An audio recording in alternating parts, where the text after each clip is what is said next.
여러분 안녕하세요. 반갑습니다. 자, 편입수학의 넘버원 한아름입니다. 선생님 오늘 이기다 이런 기출분석은 없다. 이번엔 연세대 편으로 가지고 왔습니다.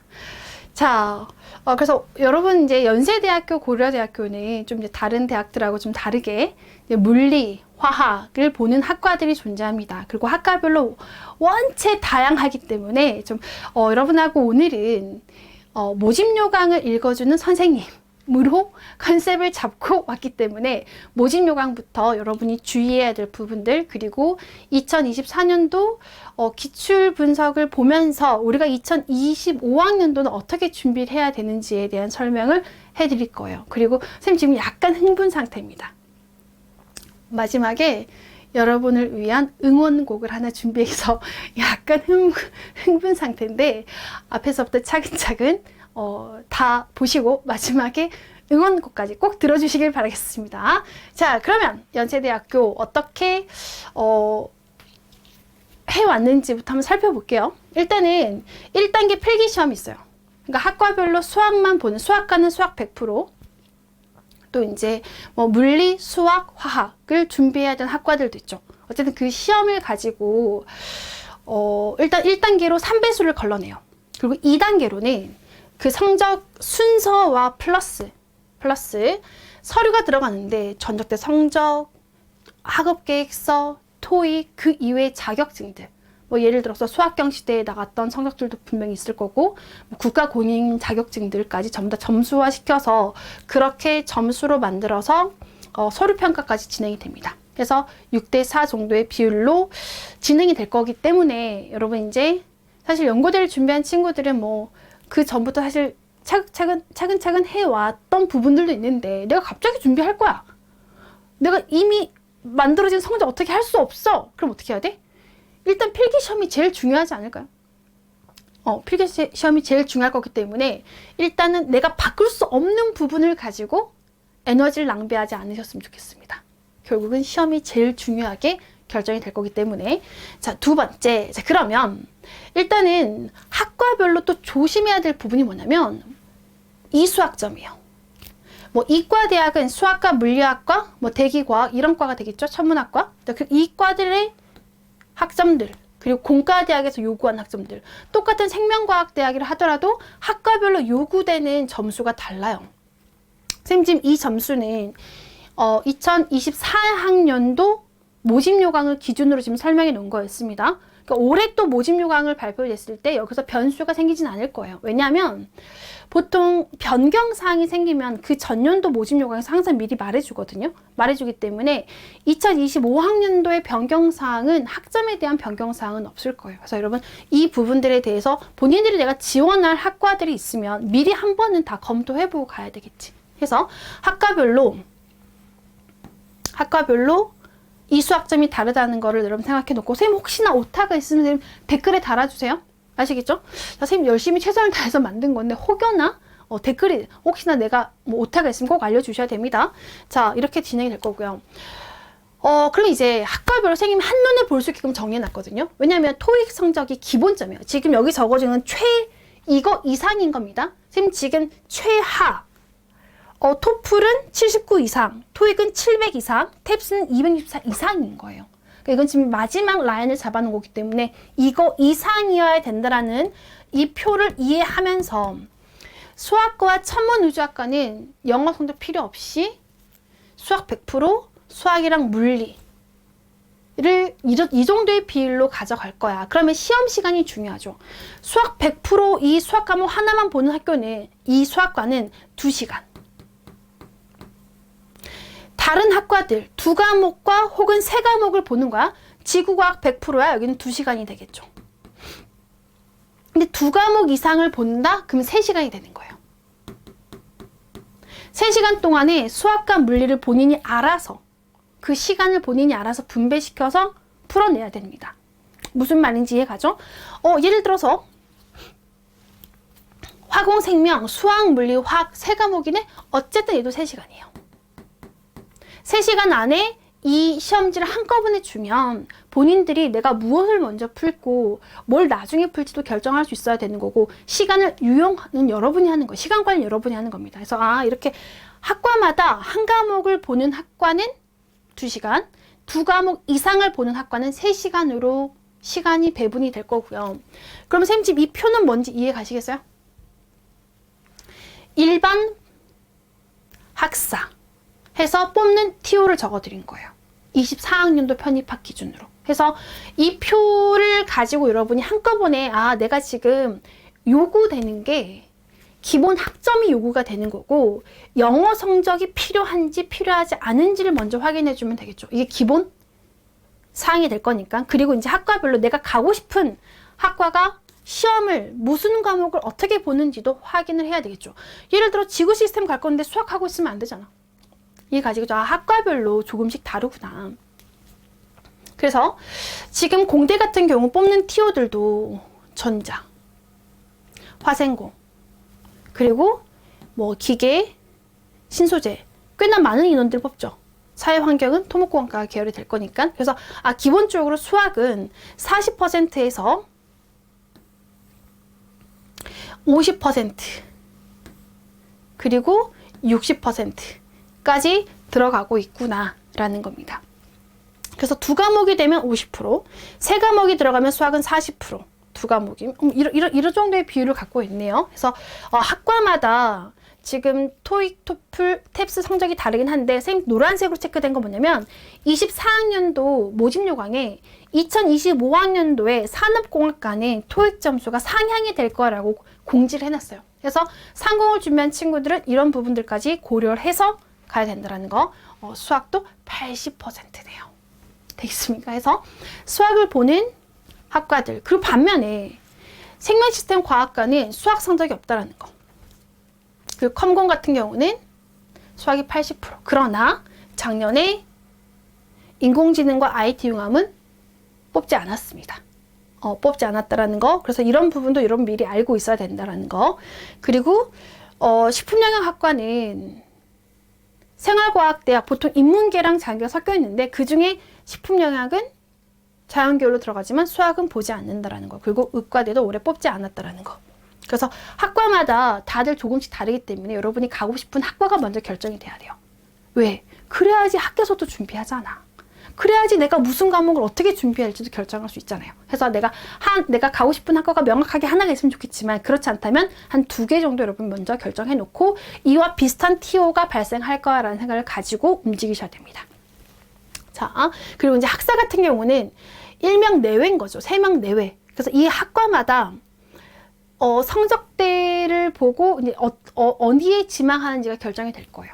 그래서 학사는 이 학부로 뽑는다라는 거, 단대별로 뽑고 있습니다. 그런 부분들이 차이점이 있습니다.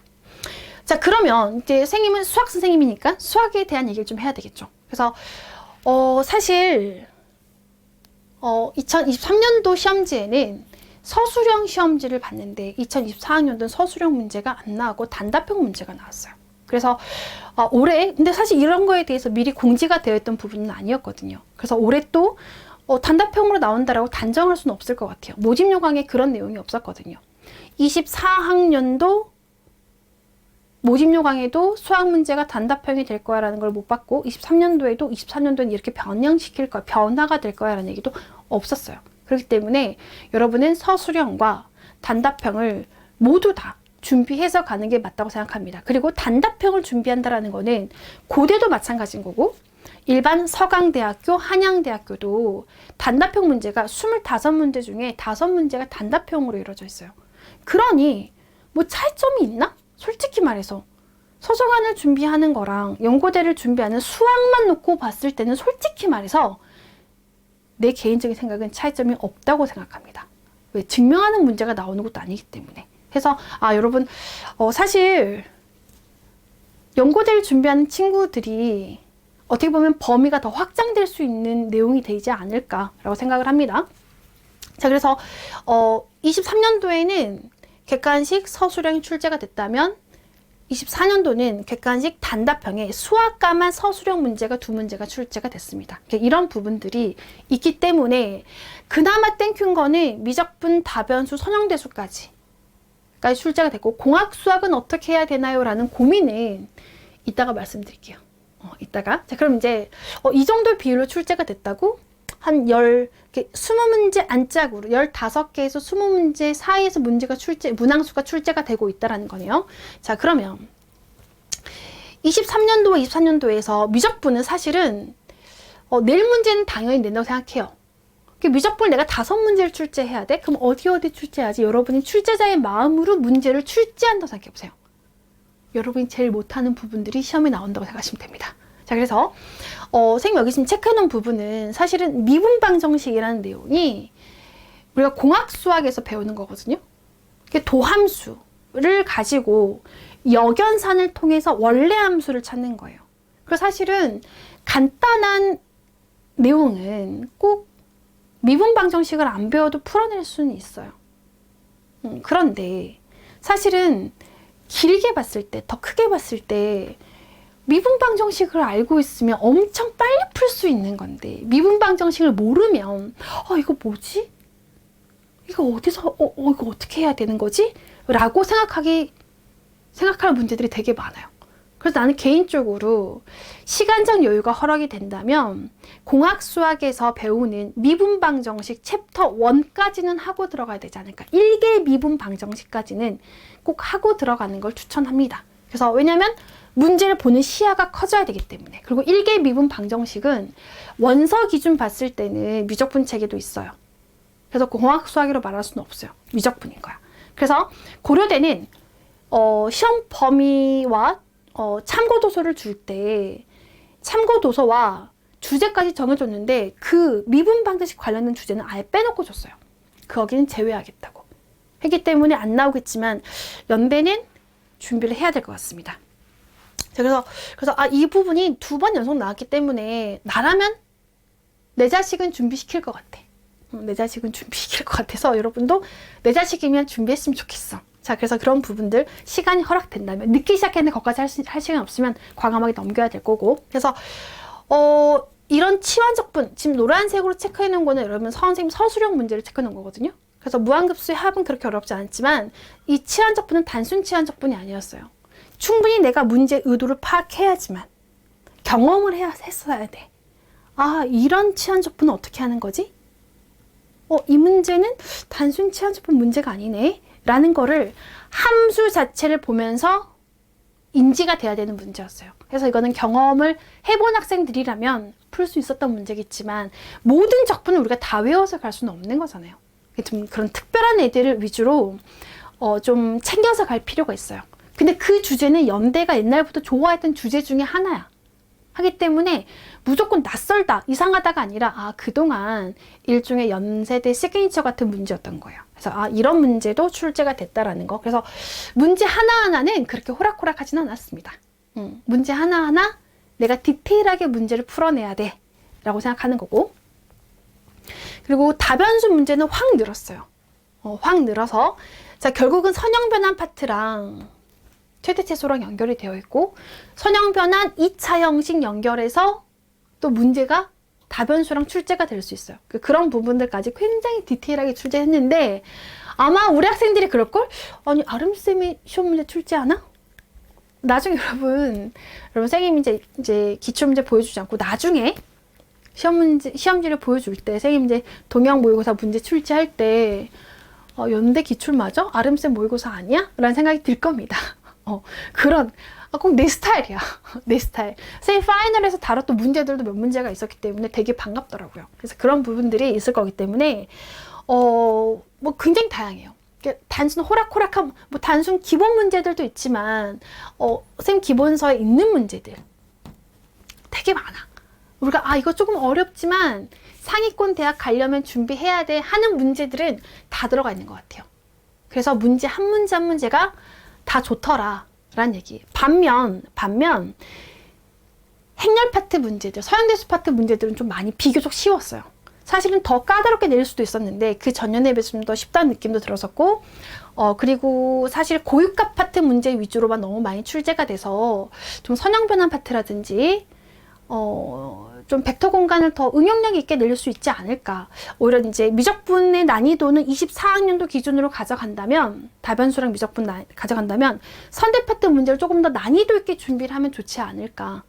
그러면 또 변별력이 또 확 생길 수 있는 시험이 될 것 같습니다. 그래서 여러분은 좀 쉬웠지만 이 정도 수준만 준비하면 안 돼. 쌤 기본세는 문제를 내가 다 풀어낼 수 있다는 마인드로 준비를 하시길 바라겠습니다. 그래서 선생님이 기출 보면서 일단은 해주고 싶은 거, 모집 요강에 대한 얘기 굉장히 중요하거든요. 내가 이 수학점들 챙겨야 된다라는 거, 그리고 학과마다 시험 시간에 대한 배분, 시간 과목이 여러 개고 문항수가 늘어나면 시간 쫓길 수밖에 없는 거야.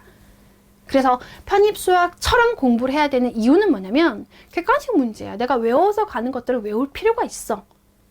외워서 시간을 단축할 필요가 있기 때문에. 그래서 공부하는 순서는 미적분, 베이직 미적분, 다변수, 선대, 공학수학에서 1개 미분 방정식까지는 한번 추가시켜 보자. 이거는 선택적으로 가져갑시다. 그리고 선생님 느꼈던 기출들은 주제마다, 유형마다 의미가 있었던 것 같아요. 단순 호락호락한 문제들만 출제가 된 건 아니었어. 요거 의도가 뭔지 알아야지만 풀 수 있는 문제들이었습니다. 그래서 그렇게 문제가 좋더라고요. 변별력이 있었습니다. 그리고 나한테 물어본다면 편입수학, 서성안을 준비하는 편입수학과 연고제를 준비하는 편입수학은 뭐가 다른가요? 아니요. 다르지 않습니다. 오히려 서성안을 준비하는 편입수학 분량이 더 넓고, 반면 여러분 연고대를 준비한다는 건 물리화학을 준비해야 되기 때문에 다른 과목에 대한 범위가 넓기 때문에 누가 더 범위가 넓고 뭐 이렇게 비교하는 건 좀 유치할 것 같고, 수학 자체만 보자면 그냥 같은 거야. 그냥 같다고 생각합니다.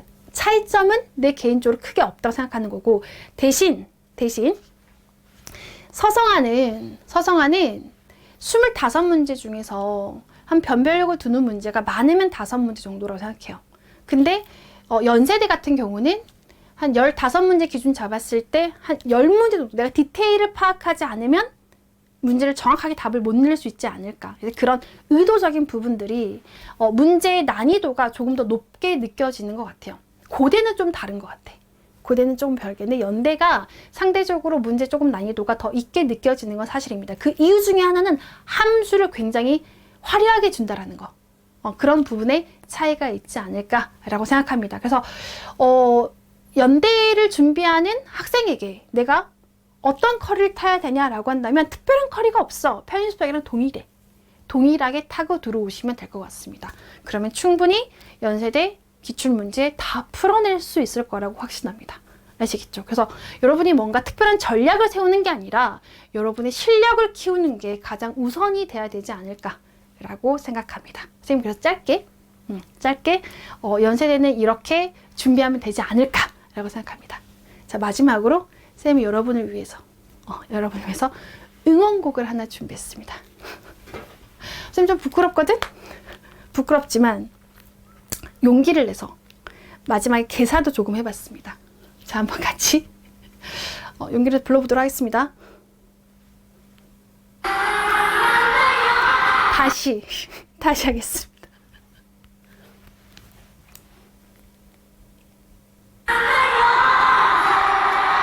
사랑한다 연세, 내 가슴 속에 영원히 남을 사랑이여라.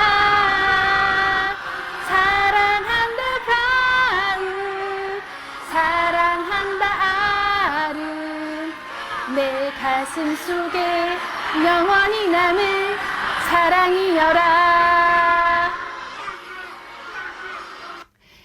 여러분 가슴 속에 영원히 남을 선생님이 될 수 있도록 선생님 최선을 다해서 강의하겠습니다. 여러분 수업 시간에 보겠습니다.